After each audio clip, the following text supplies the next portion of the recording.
ഒരു സ്ഥലത്ത് നേരത്തെ എത്തണമെന്ന് പറഞ്ഞിട്ട് ഇറങ്ങിയതാണ് രാവിലെ. പക്ഷേ ഒരു ബ്ലോക്കിൽ പെട്ടുപോയ അവസ്ഥയാണ് ഈ കാണുന്നത്. ഞാനും അച്ഛനും അമ്മയും കല്യാണിയും അളിയനും കൂടിയും ഒരു സ്ഥലത്തൊരു ചെറിയൊരു യാത്ര പോകാമെന്ന് വെച്ചു. എൻ്റെ പൊന്നു മോനെ, വെളിയിൽ ഇറങ്ങുമ്പോഴേ എന്ത് വെയിലാണെന്ന് അറിയാമോ, ചൂടെന്ന് വച്ച. അങ്ങനെ ആദ്യം ചെന്നെത്തിയത് പാമ്പൻ പാലത്താണ്. ഈ കാണുന്ന ചിരിയൊന്നുമില്ല എന്നിട്ടാ, അത്രയ്ക്ക് ചൂടായിരുന്നു.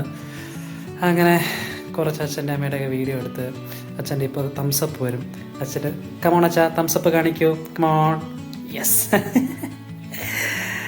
അങ്ങനെ അത് കഴിഞ്ഞ് നേരെ രാമേശ്വരം.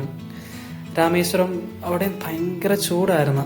അങ്ങനെ അവിടെ പോയി അവിടുത്തെ കുറച്ച് നമ്മുടെ രാമനും പുള്ളി മറ്റേ നമ്മുടെ സീതയെ തട്ടിക്കൊണ്ട് പോയിട്ട് രാമൻ തിരിച്ച് അന്വേഷിച്ച് പോകുമ്പോൾ ഈ ഒരു സ്ഥലത്താങ്ങാണ്ട് വെച്ചിട്ടാണ് പുള്ളി വഴികളെല്ലാം നോക്കുന്നത്. ഈ കഥ കറക്റ്റാണോന്ന് എനിക്കറിയില്ല കേട്ടോ, പക്ഷേ ഏകദേശം ഈ ഒരു സംഭവമാണ്. ഓക്കെ, അങ്ങനെ അവിടെയും കണ്ട് നേരെ തിരിച്ച് നമ്മുടെ ധനുഷ്കോടി. അത് ഭയങ്കര രസമാണ് കേട്ടോ. ധനുഷ്കോടി ആ പോകുന്ന വഴിയൊക്കെ ഭയങ്കര രസമാണ്. റോഡും രണ്ട് സൈഡിലുള്ള ഒരു വ്യൂവും ഭയങ്കര രസമാണ്. അത് കഴിഞ്ഞ് നേരെ മധുര. ഇവിടെയൊന്നും എനിക്ക് ഒരുപാട് വീഡിയോസ് എടുക്കാൻ പറ്റില്ല, കാരണം ഞാൻ ഈ പറഞ്ഞിട്ട് ഭയങ്കര ചൂടും കാര്യങ്ങളൊക്കെ ആയതുകൊണ്ട് കുറച്ച് ഷോർട്സുകൾ എടുക്കാൻ പറ്റുള്ളൂ.